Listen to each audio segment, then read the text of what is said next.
نحمده ونصلي على رسوله الكريم أما بعد فأعوذ بالله من الشيطان الرجيم بسم الله الرحمن الرحيم إنا أعطيناك الكوثر فصل لربك وانحر إن شانئك هو الأبتر صدق الله العظيم. قال النبي صلى الله عليه وسلم من وجد ساعة فلم يضاحي فلا يقربن مصلانا او كما قال علیہ الصلاۃ والسلام. عزیز دوستوں، بزرگوں، قرآن مجید کی صورت اور حدیث پاک کی روشنی میں جو بات عرض کرنی ہے وہ اسلامی تہوار، عظیم الشان تہوار عید الاضحیٰ، جسے مسلمان بڑے شوق اور ذوق سے مناتے ہیں. عید کے معنی خوشی کے آتے ہیں اور اضحیٰ کے معنی قربانی کے آتے ہیں، کیونکہ اس دن قربانی کر کے خوشی منائی جاتی ہے. اس وجہ سے اس دن کو عید الاضحیٰ یعنی قربانی والی خوشی والا دن کہا جاتا ہے. قربانی ہر امت میں رہی ہے. وَلِكُلِّ أُمَّةٍ جَعَلْنَا مَنْسَكًا کہ ہر امت میں اللہ تعالیٰ نے قربانی کو رکھا تھا، اور یہ تسلسل سیدنا حضرت عیسیٰ علیہ السلام تک برابر مسلسل چلتا رہا ہے. بس فرق یہ تھا کہ اللہ تعالیٰ نے دیگر امتوں کو قربانی کے استعمال کی اجازت نہیں دی تھی، اور اس امت پر اللہ تعالیٰ کا فضل یہ ہوا کہ اللہ تعالیٰ نے اس امت کو قربانی کے استعمال کی اجازت دی. تو قربانی یہ اللہ تعالیٰ کی طرف سے مسلمانوں کو دیا گیا ایک عظیم تہوار اور عظیم تحفہ ہے، اور یہ دراصل سیدنا حضرت ابراہیم علیہ السلام اور حضرت اسماعیل علیہ السلام کی یادگار ہے، جس میں ایک باپ نے اللہ تعالیٰ کے حکم پر اپنے ایک لوتے بیٹے کو قربان کرنے کے لیے پوری کوشش کر لی، پوری تیاری کر لی، اور بیٹے نے بھی باپ کے حکم پر اور فیصلے کے آگے اپنے آپ کو جھکا دیا، اور بلا چوک پھرا اپنے آپ کو قربان ہونے کے لیے پیش کر دیا. اللہ تعالیٰ کو باپ بیٹے کی ادا اتنی پسند آئی کہ اللہ تعالیٰ نے قیامت تک کے انسانوں کے لیے اس یادگار کو یاد رکھنے کے لیے، اس واقعے کو یادگار بنانے کے لیے قربانی کے نام سے جانوروں کی قربانی کو بطور اطاعت کے کہ جو اطاعت ان دونوں حضرات نے دکھائی، تو یہ امت بھی اس اطاعت کو قربانی کی شکل میں دکھائے کہ ہم بھی اللہ تعالیٰ کی اطاعت کرنے والے ہیں.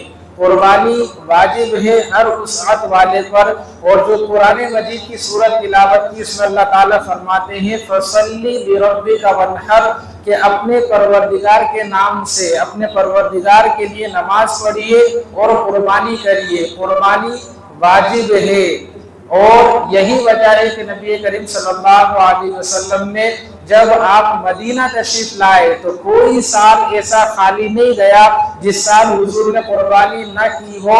ہر سال پابندی کے ساتھ نبی کریم صلی اللہ علیہ وسلم نے قربانی کی ہے. اگر قربانی واجب اور ضروری نہ ہوتی تو امت کی تعلیم کے خاطر آپ ایک دو بار ضرور اس کو ترک فرماتے، چھوڑتے، لیکن آپ نے اس کو نہیں چھوڑا، اس پر پابندی کی. اس کا صاف مطلب یہ ہے کہ قربانی واجب اور ضروری ہے. پھر حضور کا فرمان بھی ہے مَن وَجَدَ سَاعَةً کہ جس کے پاس گنجائش ہو، اللہ تعالیٰ نے جس کو حیثیت والا بنایا ہے، مالدار بنایا ہے، فَلَمْ يُضَحِّ اس کے باوجود، مالدار ہونے کے باوجود وہ قربانی نہیں کرتا ہے، تو حضور نے فرمایا فَلَا يَقْرَبَنَّ مُصَلَّانَا کہ وہ ہماری عیدگاہ کے بھی قریب نہ آئے. اب آپ غور کریے کتنی سخت بات حضور صلی اللہ علیہ وسلم نے ارشاد فرمائی.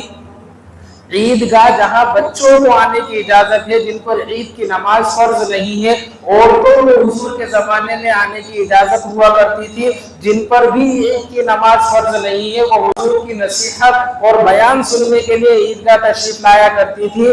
تو جہاں بچوں کو آنے کی اجازت، عورتوں کو آنے کی اجازت جن پر عید کی نماز فرض نہیں ہے، لیکن جس پر عید کی نماز فرض اور واجب اور ضروری ہے، ان کو حضور فرما رہے ہیں کہ وسعت کے باوجود اگر قربانی نہ کرے تو ایسا شخص ہماری عیدگاہ میں نہ آئے.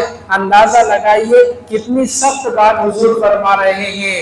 اب اس سے یہ غلط فہمی بھی دور ہو جانا چاہیے کہ جن جن حضرات پر وسعت ہے ان تمام پر قربانی واجب ہے۔ اگر ایک گھر میں 5 لوگ وسعت والے ہیں تو 5 پر الگ الگ اپنی اپنی قربانی واجب ہے۔ ایک قربانی یا 2 قربانی پورے گھر کی طرف سے یہ کافی نہیں ہوگی۔ سوشل میڈیا کا زمانہ ہے۔ ایک حدیث نبی کریم صلی اللہ علیہ وسلم کے زمانے کی حضرت ابو ایوب انصاری رضی اللہ عنہ کی روایت ہے جو چلائی جاتی ہے، جس میں یہ بتایا گیا کہ کان الرجل فی عبد النبی صلی اللہ علیہ وسلم یضحی بالشاة عنہ وعن اہل بیتہ، کہ حضور کے زمانے میں ایک شخص ایک قربانی کرتا تو اس کی طرف سے بھی ہوتی اور اس کے گھر والوں کی طرف سے بھی ہوتی۔ یہ حدیث جس کا یہ مطلب بیان کیا جاتا ہے کہ ایک قربانی پورے گھر کی طرف سے ہو سکتی ہے، اور ادھر حضور کا صاف ارشاد ہے کہ جس پر وسعت ہے اس پر اپنی قربانی واجب ہے۔ تو ان دونوں حدیثوں میں تضاد ہو رہا ہے، اور اس کا یہی مطلب بیان لوگوں کے سامنے کیا جاتا ہے۔ اس کا یہ مطلب ہرگز نہیں ہے۔ اس کا یہ مطلب ہے کہ حضور کے زمانے میں ہر ایک وسعت والا نہیں ہوا کرتا تھا، تو جو وسعت والا ہوگا گھر میں جتنے ممبر ہیں ان میں اگر کوئی ایک وسعت والا ہے تو وہ اپنی طرف سے قربانی کا جانور لاتا، اور پھر جب وہ اس کو ذبح کرتا تو قربانی تو وہ اپنی طرف سے کرتا، لیکن اس کے ثواب میں وہ سب کو شریک کر لیا کرتا تھا۔ یہ اس حدیث کا صحیح مطلب ہے۔ یہ مطلب نہیں ہے کہ ایک ہی قربانی پورے گھر والوں کی طرف سے ہو جائے گی، اور اسی کی مثال بھی ملتی ہے۔ ام المؤمنین کی روایت ہے کہ نبی کریم صلی اللہ علیہ وسلم نے ایک قربانی پوری امت کی طرف سے، جو حضرات قربانی نہیں کرتے ان کی طرف سے حضور نے قربانی کی ہے۔ تو یہ ان حدیث کا مطلب ہے۔ یہ مطلب ہرگز نہیں ہے کہ پورے گھر کی طرف سے ایک قربانی واجب، ایک قربانی یہ کافی ہو جائے گی، یہ صحیح نہیں ہے۔ اس لیے ہمیں چاہیے کہ اللہ تعالیٰ نے ہمیں اگر وسعت والا بنایا ہے تو ہم ہر ایک اپنی طرف سے قربانی کرے۔ اب وسعت والا کون ہے؟ تو شرعی نظر میں وسعت والا وہ شخص ہے جس کے پاس 7.5 تولہ سونا، آج کے حساب سے 8 تولہ 7 گرام سونا جس کے پاس ہوگا اس پر قربانی واجب ہوگی۔ اسی طرح 61 تولہ 2 گرام چاندی جس کے پاس ہوگی اس پر بھی قربانی واجب ہوگی۔ اگر کسی کے پاس اتنا پیسہ ہے جس سے 61 تولہ 2 گرام چاندی خریدی جا سکتی ہے، شریعت کی نظر میں وہ ایسا شخص وسعت والا ہے اور اس پر قربانی واجب ہے۔ اگر کسی کے پاس کوئی بیچنے کا سامان اتنی قیمت کا ہے کہ اگر اس کو بیچا جائے اور اس سے اتنے پیسے آ جائے جس سے 61 تولہ 2 گرام چاندی خریدی جا سکتی ہو، تو ایسے شخص پر بھی قربانی واجب ہوگی۔ اور 5ویں چیز قربانی میں یہ بھی دیکھی جائے گی جو ویسٹ سامان گھر میں رکھا ہے، غیر استعمال، جو استعمال میں نہیں آ رہا ہے، یعنی ایسا سامان جو سالوں سال رکھا رہے اور استعمال میں سال بھر نہیں آ رہا ہے، اگر ان کو دیکھا جائے اور ان کی قیمت کو دیکھا جائے، اگر ان کی قیمت بھی اتنی بن جاتی ہے کہ اگر اس کو بیچا جائے اتنی قیمت اگر اس کی آ رہی ہے جس سے 61 تولہ 2 گرام چاندی خریدی جا سکتی ہے، تو اب ایسے شخص پر بھی قربانی واجب ہو جائے گی۔ یہیں سے زکوٰۃ اور قربانی میں فرق واضح ہو جاتا ہے۔ زکوٰۃ میں صرف 4 چیزیں دیکھی جائیں گی، لیکن قربانی میں 4 چیزوں کے علاوہ ایک 5ویں چیز بھی دیکھی جائے گی۔ زکوٰۃ اور قربانی میں یہی فرق ہے، اور ایک فرق قربانی میں یہ بھی ہے کہ زکوٰۃ میں سال کا گزرنا ضروری ہوتا ہے، لیکن قربانی میں سال کا گزرنا ضروری نہیں ہے۔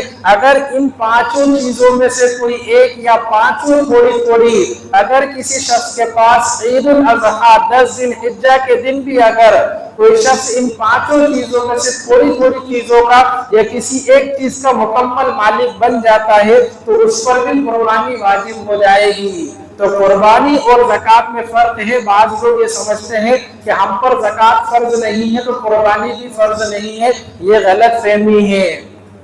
اسی طرح بعض غلط فہمیاں لوگوں میں یہ بھی پائی جاتی ہے کہ وہ پہلی مرتبہ اگر قربانی کر رہے ہوں تو وہ پوچھتے ہیں کہ پہلی مرتبہ ہم قربانی کر رہے ہیں تو ہمیں یہ قربانی کس کی طرف سے کرنا چاہیے؟ حضور کی طرف سے کرنا چاہیے یا اپنے والد کی طرف سے یا مکھیا کی طرف سے یا والدہ کی طرف سے؟ ہمیں کس کی طرف سے کرنا چاہیے؟ تو خوب سمجھ لیجئے کہ جس پر قربانی واجب ہے اس کو سب سے پہلے اپنی طرف سے واجب قربانی ادا کرنے کی ضرورت ہے۔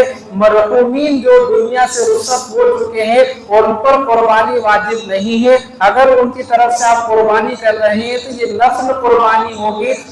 نفل کا درجہ یہ فرض اور واجب کے بعد کا ہوتا ہے، آپ پر اپنی قربانی واجب ہے، لہذا آپ پہلے اپنی قربانی کریں، اور پھر اللہ تعالیٰ نے اگر وسعت والا بنایا ہے تو پھر مرحومین میں سے جس کی طرف سے چاہیں، حضور کی طرف سے چاہیں، صحابہ اکرام کی طرف سے چاہیں، صحابیات کی طرف سے، ازواج مطہرات کی طرف سے، اپنے والدین مرحومین بڑوں کی طرف سے، جس کی طرف سے چاہے قربانی کر سکتے ہیں، لیکن پہلے اپنی طرف سے واجب قربانی ادا کرنے کی فکر کریں۔ اسی طرح ایک غلط فہمی لوگوں میں یہ بھی پائی جاتی ہے کہ لوگ قربانی کرنے میں اپنے بڑوں کو دیکھتے ہیں کہ بڑے قربانی گھر میں نہیں کر رہے ہیں تو چھوٹے وسعت کے باوجود وہ قربانی نہیں کرتے۔ وہ یہ کہتے ہیں، ان کا یہ سوچنا ہوتا ہے کہ اگر ہم قربانی کریں گے اور بڑے نہیں کر رہے ہیں تو یہ بڑوں کے حق میں بے ادبی ہوگی اور اچھا نہیں لگے گا کہ بڑوں کے ہوتے ہوئے چھوٹے اپنی طرف سے قربانی کر رہے ہیں، اس وجہ سے وہ قربانی نہیں کرتے۔ یہ بھی غلط فہمی ہے۔ قربانی جس پر واجب ہے اسے اپنی طرف سے قربانی ادا کرنی ہوگی، چاہے وہ چھوٹا ہو یا بڑا ہو۔ یہ خیال ہمارا عبادتوں میں آتا ہے، ہم اگر گناہ کر رہے ہیں تب ہمیں یہ خیال نہیں آتا کہ ہمارے اس گناہ کے بارے میں جب گھر کے بڑوں کو پتہ چلے گا تو وہ ہمارے بارے میں کیا سوچیں گے۔ یہ خیال ہمیں اس وقت نہیں آتا، تو ہمیں عبادت ہی کے معاملے میں یہ خیال آتا ہے۔ اس لیے غلط فہمی ہے، جس پر قربانی واجب ہے اسے اپنی طرف سے قربانی ادا کرنے کی ضرورت ہے۔ اور یہ بات بھی خوب سمجھ لے کہ جو قربانی ہے یہ حج کی طرح نہیں ہے کہ زندگی میں صرف ایک بار فرض ہوا، کر آ گئے، پھر آئندہ سال گھر کا کوئی دوسرا فرد جا رہا ہے، پھر تیسرا جا رہا ہے، پھر چوتھا جا رہا ہے۔ یہ حج کی طرح نہیں ہے، قربانی زکوٰۃ کی طرح ہے۔ جس طرح زکوٰۃ ہر سال فرض ہوتی ہے، ہر مالدار پر ہر سال فرض ہوتی ہے، اسی طرح قربانی بھی ہر سال ہر مالدار پر اس کی طرف سے فرض ہوگی، اسے ادا کرنا ضروری ہوگا۔ تو مرد تو اس میں خاص خیال رکھتے ہیں، وہ فکریں کرتے ہیں ہر سال قربانی کرنے کی، لیکن عورتوں کی طرف سے اس میں بڑی غفلت پائی جاتی ہے کہ اچھا خاصا سونا عورتوں کے پاس ہوتا ہے، جس کی وجہ سے وہ صاحب نصاب ہوتی ہے، زکوٰۃ کی بھی مالک ہوتی ہے اور قربانی بھی ان پر واجب ہوتی ہے، لیکن اس کے باوجود قربانی کی طرف ان کا دھیان نہیں جاتا، اور شوہر بھی اور گھر کے جو ذمہ دار ہیں وہ بھی اس طرف توجہ ان کو نہیں دلاتے ہیں کہ خامخواہ ہمیں ہی خرچہ کرنا پڑے گا۔ یہ غفلت ہے جس کی طرف سے ان کی پکڑ ہوگی، اس لیے انہیں چاہیے کہ ان کو ہم توجہ دلائیں۔ اسی طرح جو عورتیں گھر میں، جو بچیاں گھر میں ہیں لیکن ان کی شادی نہیں ہوئی ہے، ان کے زیور بنا کر ان کو دے دیے گئے ہیں، تو اب وہ بھی شریعت کی نظر میں صاحب نصاب ہے، ان پر بھی قربانی واجب اور ضروری ہے۔ اسی طرح وہ عورتیں جن کی طلاق ہو گئی ہے، ان کے پاس سونا ہے، زیورات ہے، ان پر بھی قربانی واجب ہے۔ جو بیوہ ہیں لیکن ان کے پاس سونا ہے، چاندی ہے، بھلے ہی کوئی کمانے والا نہیں ہے، لوگ سوچتے ہیں کہ بیچاری بیوہ ہے، مطلقہ ہے، گھر میں کوئی کمانے والا نہیں ہے، کہاں سے وہ قربانی کرے گی؟ یہ غلط سوچ ہے۔ اگر ان کے پاس مال ہے تو قربانی ان پر واجب ہے۔ یہ بیچارہ پن ہمیں شریعت کے معاملے میں ہی نظر آتا ہے، یہ اس وقت بیچاری نہیں ہے جب وہ اچھے فنکشن وہ کرے گی، اس وقت وہ بیچاری نہیں ہوگی، اچھے مہنگے وہ کپڑے پہنے گی، اچھے کھانے وہ کھائے گی، اچھے لباس وہ پہنے گی، اس وقت بیچارہ پن نہیں دیکھے گا۔ بیچارہ پن کب دیکھے گا؟ جب شریعت کا معاملہ زکوٰۃ دینے کی باری آئے گی تو بیچاری مطلقہ ہے، بیوہ ہے، قربانی کی باری آئے گی تو بیچاری مطلقہ ہے۔ یہ بیچارہ پن شریعت کے معاملے میں دکھائی دیتا ہے، یہ غلط فہمی ہے اور سخت جہالت والی بات ہے، اس لیے اس سے بچنا چاہیے۔ جو نصاب کا مالک ہے اس پر قربانی واجب ہے، چاہے وہ مرد ہو یا عورت ہو۔ اسی طرح خوب یہ بھی سمجھ لے کہ قربانی یہ اللہ تعالیٰ کے نام پر کی جانے والی ایک عظیم عبادت ہے، اور ہر عبادت یہ نام و نمود اور ریاکاری سے پاک ہونی چاہیے، دکھلاوے والی ہماری عبادت نہیں ہونا چاہیے۔ آج لوگ ایسا پہلو اپناتے ہیں، ریاکاری کا ایسا بھوت سوار ہے کہ وہ